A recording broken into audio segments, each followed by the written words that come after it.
मेजबान चौक के नजदीक जेजेपी पार्टी द्वारा जन विश्वास रैली का आयोजन किया गया। रैली के आयोजक जेजेपी पार्टी से लोकसभा प्रत्याशी राव बहादुर सिंह थे। जेजेपी द्वारा आयोजित जन विश्वास रैली में जनता का उत्साह धीरे धीरे बढ़ता जा रहा था, लेकिन नेताओं की ध्यानहीनता ने इस उत्साह को कम कर दिया। रैली में स्टेज पर बैठे नेताओं के आगे एसी कूलर चलाए गए, जबकि पंडाल में बैठी जनता गर्मी की चपेट में थी।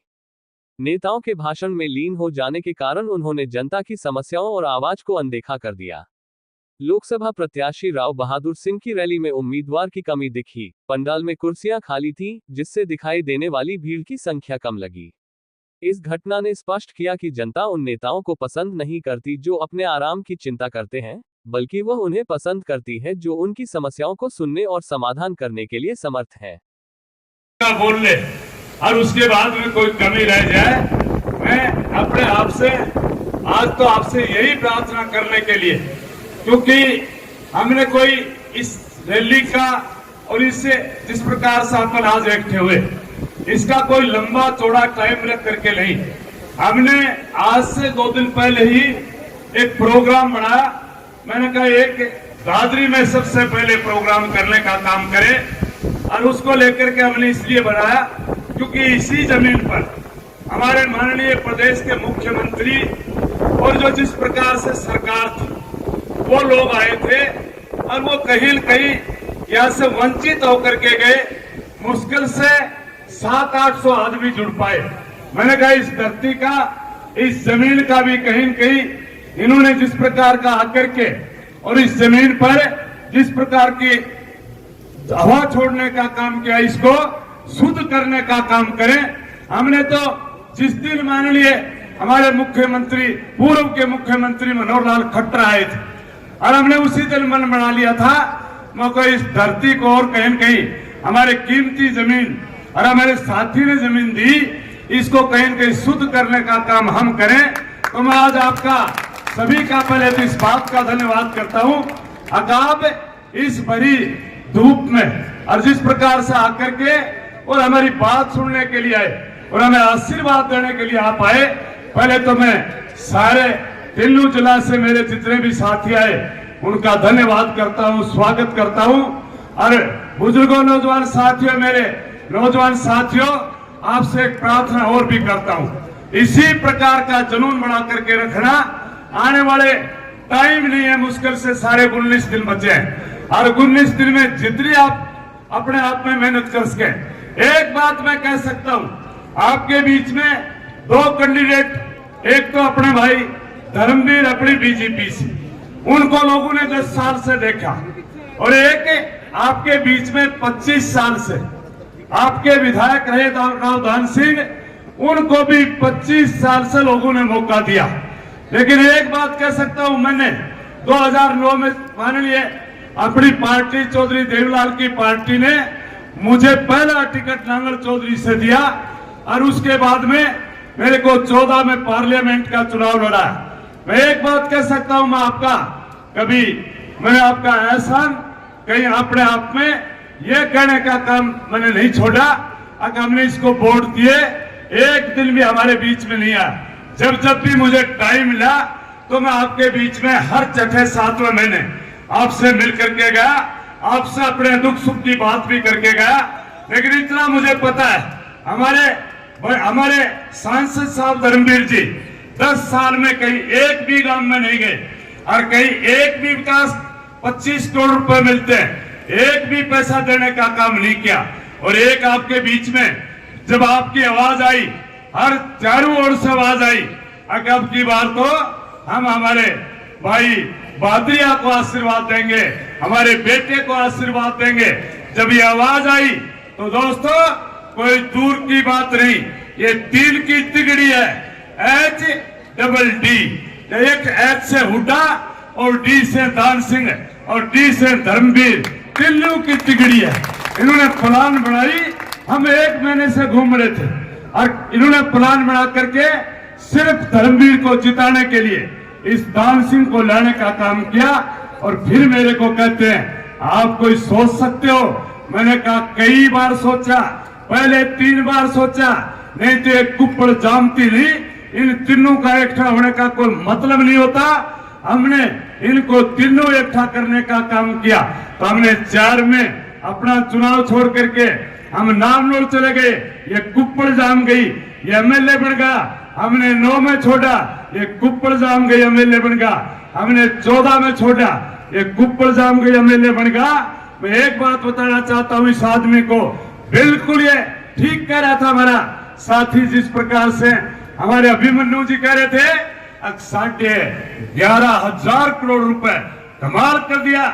मैं तो अपने आप में बहुत सोचता था तू सबसे ज्यादा कमाता है, लेकिन मैंने तो मेहनत से कमाए। लेकिन 24 साल का छोरा और 1150 करोड़ रुपए कमा ले और फिर समाज में एक भी पैसा कहीं देता नहीं, कहीं अगर बोल भी दिया तो देने के लिए नहीं जाता।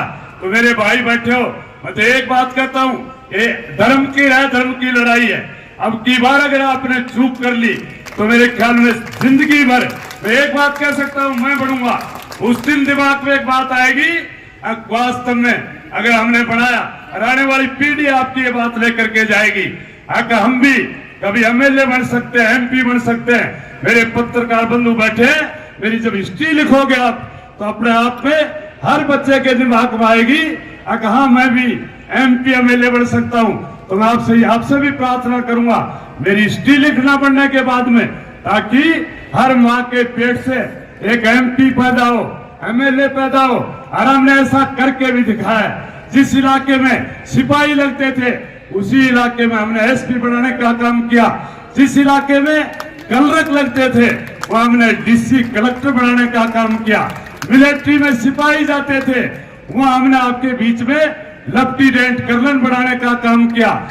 जिस इलाके में मुश्किल से ITI कर करके जाते थे और आपके बिहारी जाकर के नौकरी करने का काम करते थे, हमने उनको अमेरिका, रशिया और चाइना, चीन में भेजने का काम किया।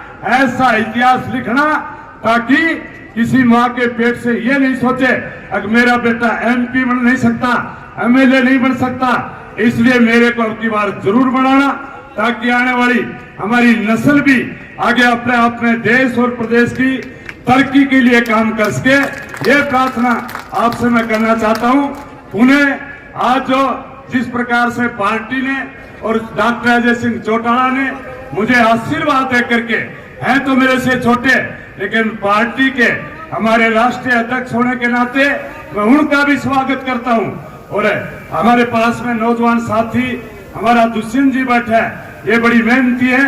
पिछला चुनाव में भी जिस प्रकार से चाहे चुनाव लड़ रहे थे, लेकिन जितना मेरा सहयोग किया भिवानी में एक एक आदमी को लगा करके और जिस प्रकार का सहयोग किया, मैं इनको अच्छी तरह से जानता हूं और जानता उनको भी हूं जो HDD, मैं उनके पास में भी रह करके आया हूं, मैं उनको भी जानता हूं। हमने उनका भी जितना मैं कहूं कि जिस धरती से बैठे थे हमने उनको भी ऊपर उठाने का काम किया। तो इन तीनों HDD को जरूर सिखाने का काम करना। अगर मैं किसी के पसंद भी नहीं आऊं तो चाहे नोटा में डाल देना, लेकिन इन लोगों को वोट मत नहीं देना। ये प्रार्थना करने के लिए आपके बीच में आए थे, आप सभी आए। और अगली प्रोग्राम और बताना चाहता हूं, 11 तारीख को हम अपने बारडा में ऑफिस खोलेंगे और 12 को भिवानी में भी रैली करेंगे। ये आज 5-7 दिन पहले बताना चाहता हूं। सारे तैयार रहना और उसमें भी आकर के आप आशीर्वाद देने का काम करना। आप सभी का बहुत बहुत धन्यवाद। जय। अच्छा पार्टनर की कह रहे थे तो सबने दे रहे, बहुत बहुत धन्यवाद।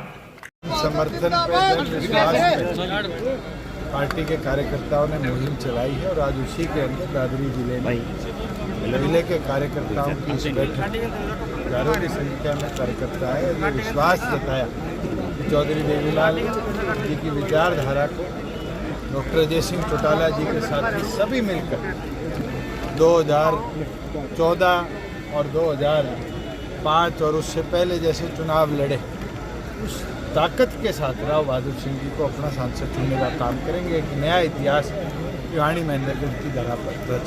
पूरा हरियाणा में क्या रहेगा? अभी तो नॉमिनेशन का कल आखिरी दिन, कितने उम्मीदवार आते हैं, कौन कौन से संगठनों के उम्मीदवार आते हैं। मैं मानता हूँ कई जगह तिकोणीय मुकाबला है और जो भारतीय जनता पार्टी बात करती थी 10 की 10 जीतने, कांग्रेस बात करती थी, दोनों को जनता करा रही है। कोविशील्ड को लेकर क्या कहेंगे, क्योंकि उसमें आप मैं ना तो डॉक्टर हूँ ना मैं साइंटिस्ट हूँ। कोई चर्चाएँ व्हाट्सएप यूनिवर्सिटी पे चल रही है, वो मुझे लगता है जो इस फील्ड के ज्ञानी लोग हैं वो ज़्यादा बेहतर है। उत्तर मोह की बात कर रहे थे कांग्रेस की, तो क्या कहेंगे? उत्तर वो तो सामने आया है, जिस तरीके से किरण चौधरी का बलिदान दिया, सुरेंद्र दैया का बलिदान दिया, कैप्टन अजय यादव का बलिदान दिया, अपने खुद के रिश्तेदार का करण दलाल का बलिदान दिया।